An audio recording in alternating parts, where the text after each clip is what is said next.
Bueno, como te iba diciendo, se la metí y salí corriendo. El primer anarcocapitalista teórico para mí sería Frank Fandun, cuyo libro El principio fundamental del derecho traduje el año pasado, en el año 2024, al inglés, del flamenco, el holandés, al inglés. Él es como el anarcocapitalista neoplatónico que en paralelo y sin haber estudiado por Habermas también desarrolla una teoría anarcocapitalista basada en la argumentación. Después, como aristotélico, muy bueno por sus precisiones y mucho porque yo concuerdo mucho con su posición sobre el castigo, la proporcionalidad y la propiedad intelectual, sería Stefan Kinsella. Después, yo pondría a Huerta de Soto. Después pondría a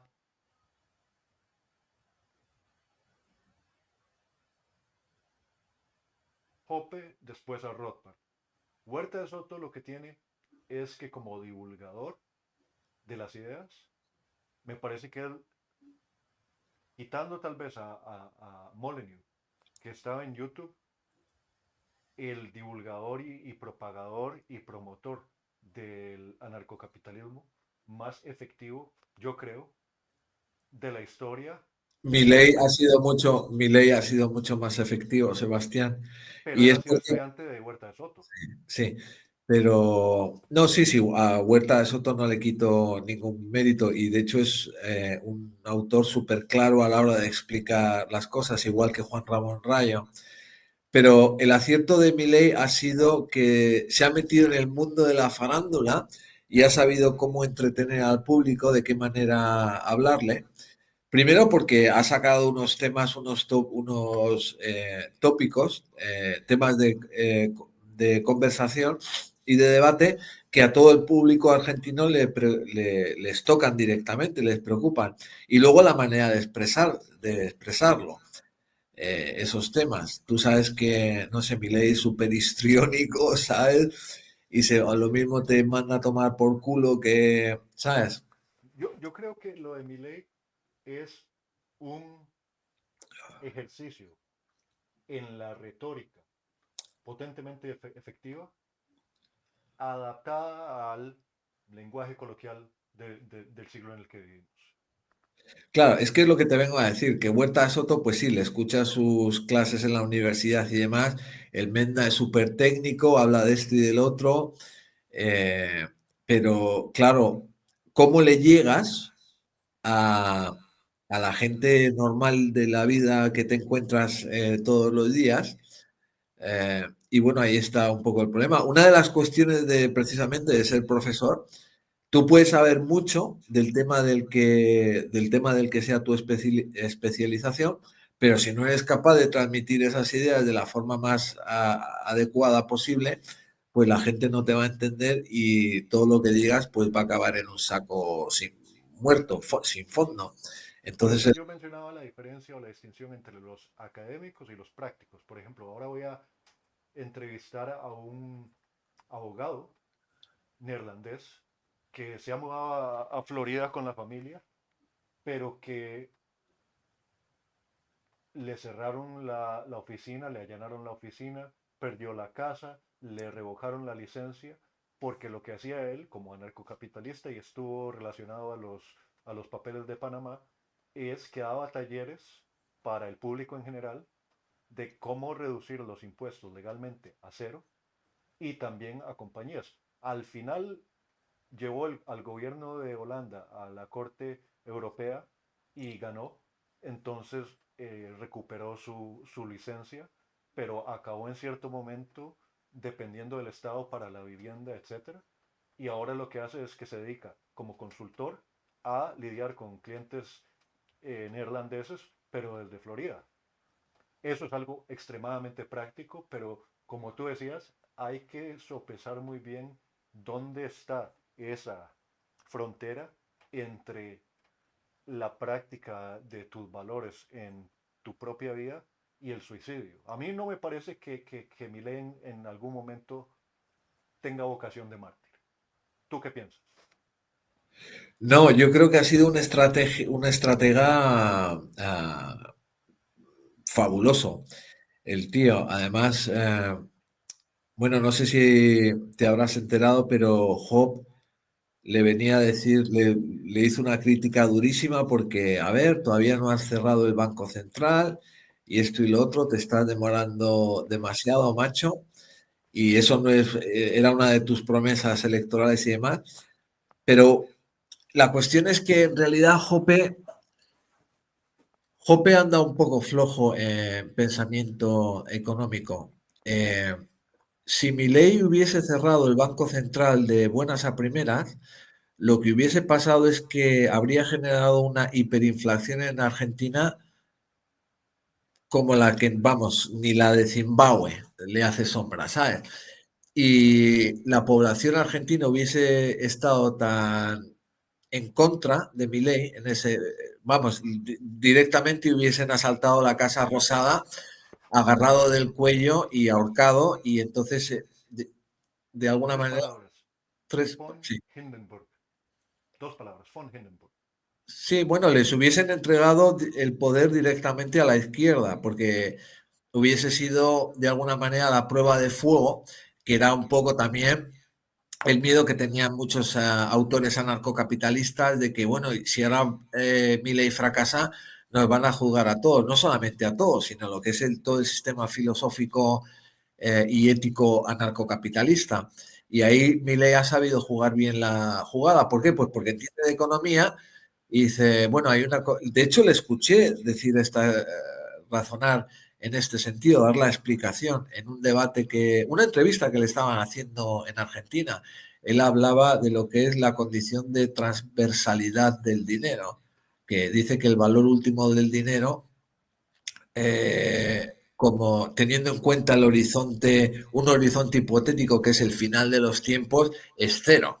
Y entonces que hay dos maneras de, bueno, pues no voy a entrar en los aspectos técnicos porque precisamente algo que estamos diciendo es que a la gente la pierdes, pero bueno, más o menos lo que se viene a decir es que, bueno, pues mira, si el Banco Central lo hubiésemos cerrado de buenas a primeras, el efecto negativo que se hubiese generado no le hubiese servido para nada desde un punto de vista político y él hubiera acabado directamente en la Es que calle. no solamente desembocaría en una hiperinflación, sino que desembocaría en una hiperinflación como la del marco alemán. Sí. Y aquí cabe mencionar que fue esa hiperinflación y crisis del Estado alemán que eventualmente conllevó a el partido nazi y su elección y los poderes plenipotenciarios y todo lo demás.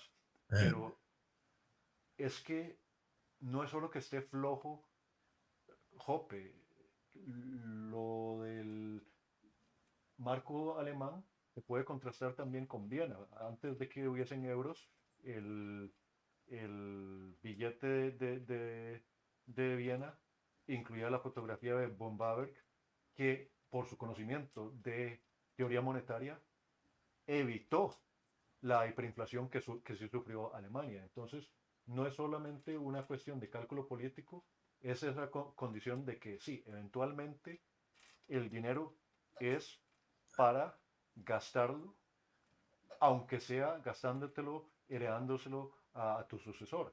Sí, Pero el valor, la finalidad última del dinero, el que atesorera, perdona, el que atesora no es para joderle la vida al prójimo. Tú atesoras hoy para gastar mañana. De tal manera que, bueno, a ver, ¿de qué manera se puede explicar eso? Diciendo que, por ejemplo, si tú te vas a morir mañana, pues ya dejas de demandar dinero y lo que quieres es gastarte lo que tienes, porque ¿para qué vas a seguir ahorrando si no lo vas a poder gastar? A eso es a lo que se refiere mi ley, es un ejemplo práctico a lo que se refiere mi ley con la condición de transversalidad del dinero y que el valor último del dinero precisamente es cero, porque vale cero. y antes de que llegue a ese punto, de nada te sirve a ti que ese valor de cero llegue antes de que te lo hayas gastado, porque si hay una hiperinflación, piensa en todos los argentinos, millones de ellos, que tienen cuentas bancarias con ahorros de toda la vida, que de Claro, el repente problema es que su dinero no vale nada. el problema es que el dinero, los activos que tiene el pueblo argentino en forma de pesos es el pasivo del Banco Central. Y si Claro, el Banco Central desaparece, pues no puede reabsorber, recomprar esos activos. Entonces, claro, dejarían de tener valor. Entonces, el precio de las cosas tenderían al infinito, valuados sobre la base del peso argentino. Entonces, el Banco Central, la mejor manera de hacerlo, de cerrarlo, es como está haciendo Milei. claro. Y por eso le he dicho luego a Jope, Sí, sí. libertarado, como diciendo, este tipo no se entera de nada de las consecuencias monetarias de lo que él me criticaba de no haber hecho. No, pero le da valor al otro aspecto ético Claro, y, ¿sabes?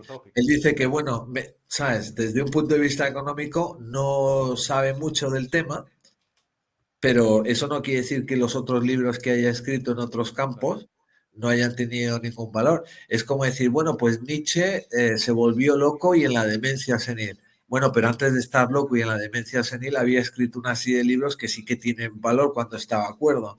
Entonces, claro, la gente tiene sus puntos fuertes y sus puntos débiles. El punto fuerte de Milei de Job no es la economía, mientras que el yo, punto fuerte de Milei es la economía. por eso yo insisto Ha tanto en sido un la, buen estratega político. Yo creo que en ese sentido, bueno, pues sí, ha el sabido tener aspecto práctico de la aplicación práctico, sí. de los principios anarcocapitalismo, del A ver, anarcocapitalismo. la pobreza en Argentina, y no solamente según las estimaciones del propio gobierno, sino de, por ejemplo, de la Universidad Católica Argentina, coincide con la evaluación que ha realizado precisamente el gobierno. Creo que se había reducido a ver, creo que estaban hablando del 38%, del 39%, con lo cual está en mejor situación ahora que la que recogió Milei cuando ganó las elecciones. Claro, Porque yo me claro, mantengo muy sí. escéptico sobre la econometría, pero sí le he escuchado a Milei decir que si se venía la hiperinflación, acaba Argentina con un 95% de pobreza. Ahora, yo creo que la virtud de Milei está en el saber aplicar los principios de la economía austriaca y del anarcocapitalismo dentro del marco de la legalidad como estratega político. Eso es lo que lo hace un genio y probablemente en práctica el mejor anarcocapitalista de nuestros días. ¿Tú qué piensas? Yo creo que desde el punto de vista práctico, ya te digo que él ha sabido ganar una batalla que otros autores anarcocapitalistas la popularidad que tiene Milei no la tiene Rayo ni Huerta de Soto, pero ni por asomo. ¿Sabes cómo te quiero decir? Entonces él ha sabido aprovechar la oportunidad. Tú fíjate que es siempre cuando se dan momentos catastróficos y críticos en una sociedad donde la gente ya la situación de vida que tienen le resulta del todo insoportable, que el cambio parece posible. Yo por eso en España no creo que sea posible o no vislumbro en ningún a corto plazo que pueda surgir una figura como la de Milei, porque la gente, aunque tiene la soga al cuello, todavía no están ahorcados del todo, ¿sabes? Entonces lo que ha pasado en Argentina es que ya la situación que estaban viviendo era una situación absolutamente insoportable. Lo que yo creo que él ha hecho es conectar muy bien con el público de una Sí. manera contundente. Lo compararía lo más cercano desde un punto de vista académico a Miguel Ancho Bastos. Sí, el profesor Bastos es más, más mundanal, más, sí, tiene aspectos académicos también, pero creo que conecta mejor con el público, sí. Yo lo considero un erudito de el anarcocapitalismo y el anarquismo y la sociología del Otro marxismo. paleolibertario, Pero lo que tiene, en mi opinión, de genial es su oralidad, su oratoria, y es muy persuasivo, convence mucho. Sí, da ejemplos prácticos y su campo fuerte es la filosofía política. Pero también paleolibertario, Sí, es gallego, muy paleolibertario. tradicional. Dice que su sociedad ideal es la del Hobbit. Claro. Entonces, pues, ya te digo, sí, o sea, Milei, al principio, o sea, yo tenía mis dudas, ¿sabes? Porque digo, a ver, un autor anarcocapitalista que se quiera meter a político, eso es una contradicción en los términos. Pero si le sale bien la jugada, yo creo que el éxito de Milei al final, y ya está pasando un poco, va a crear un debate público internacional, porque ¿cómo es posible que Argentina, un país que estaba en las últimas, que empezó siendo una de las primeras potencias económicas del mundo y acabó en el, no sé ni en qué posición está, el ciento y pico, 180 del ranking mundial, o sea, peor que muchos otros países que, no sé, que no lo deberían estar? Y, y ya digo, yo creo que eso va a generar un periodo de debate entre la población civil que ojalá llegue al agotamiento de ese esquema que tenemos hoy en día, que es la socialdemocracia, que desde mi punto de vista ya está agotado. Y cada vez vamos a, al final va a pasar, ¿sabes? Porque es la tendencia que llevan todos los países a aumentar cada vez más el gasto público, a endeudarse cada vez más y el pasarle la factura al contribuyente de tal manera que llega a un punto donde ya no se puede soportar más y estalla la olla a presión, que es lo que ha pasado en Argentina. Pero yo creo que también muchos académicos deberían aprender de la forma como ha hecho Milei para llegar al público.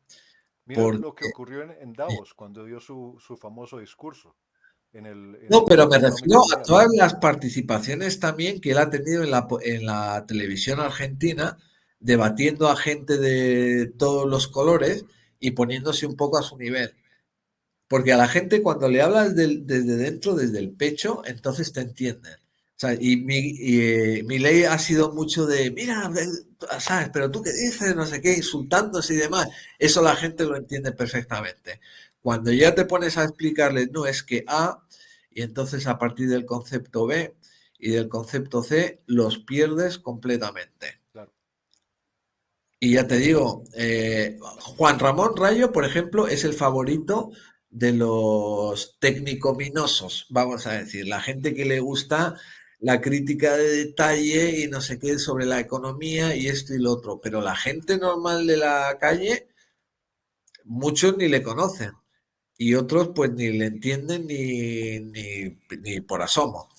Entonces, pues el problema está ahí. Y yo ya te digo, es ahí donde ha residido el acierto de Javier Milei. Ha sabido transmitir ciertas ideas al público y le han apoyado y a pesar de la poca popularidad y la dureza de las medidas económicas que ha tratado de implementar, su popularidad se ha mantenido estable, incluso creo que ha subido un poco. Entonces, pues ahí tiene la prueba, macho.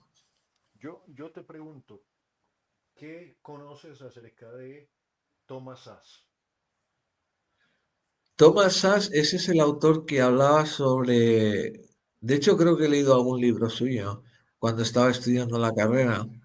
No me acuerdo del título. Él hablaba de, hacía una, era psiquiatra, ¿no? Era profesor de Sí. psiquiatría y él hablaba Y era, que sí, estaba en contra de la praxis psiquiátrica tradicional.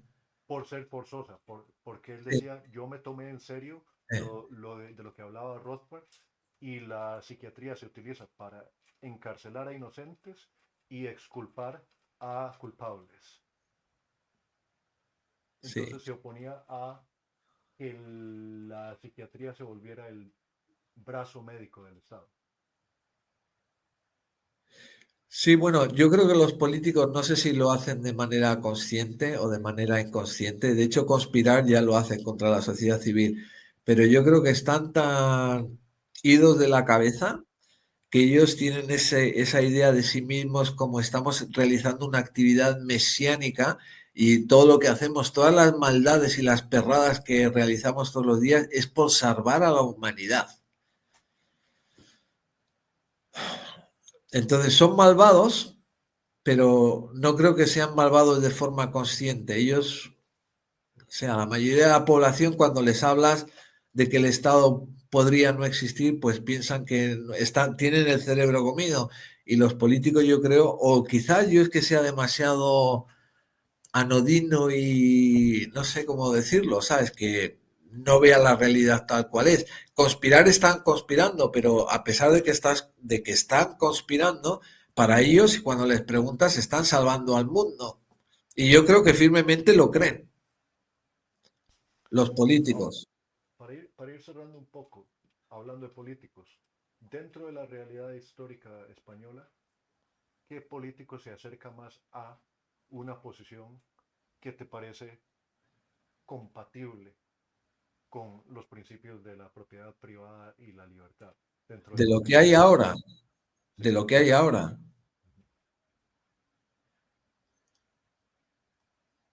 Es que, a ver, la pregunta está un poco planteada como que quieres que te diga Vox, ¿sabes?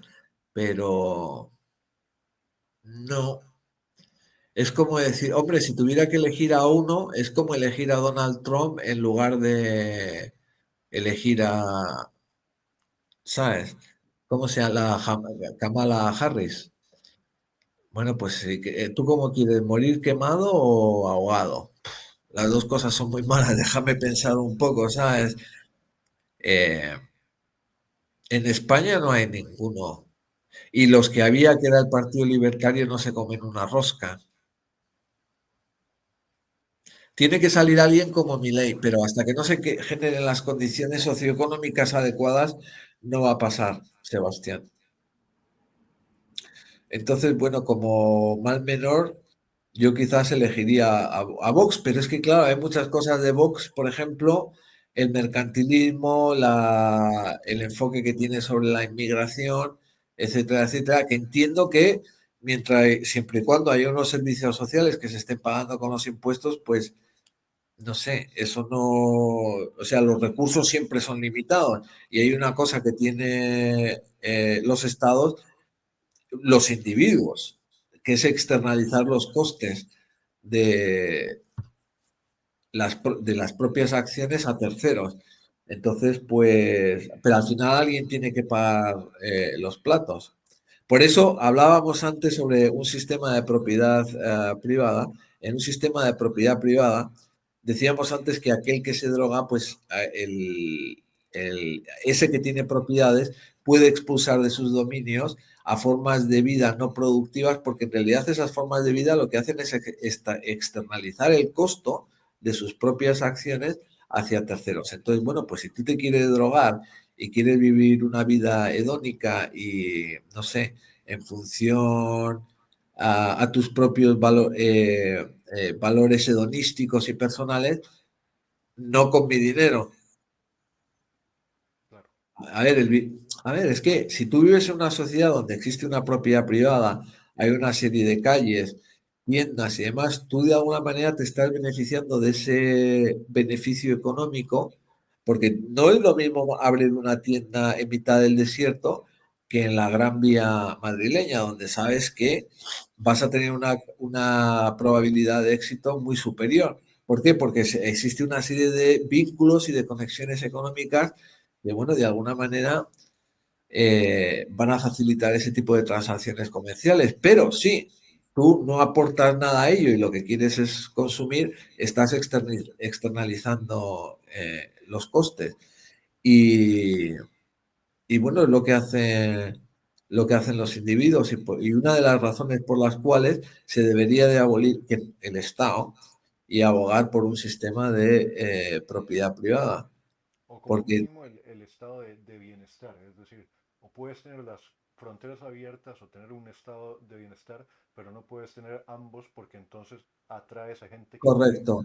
explotar Entonces, y ¿de cuándo abusar. esté el estado de bienestar? Bueno, pues habrá que ponerle un límite a la inmigración, pero eso no es, ese no sería un valor que yo defendería, porque yo estoy a favor de la libre circulación de todo, de capitales, de personas, de mercancías, pero claro, tiene que haber cada cual que se pague sus... A ver, te lo pongo de la manera más simple posible.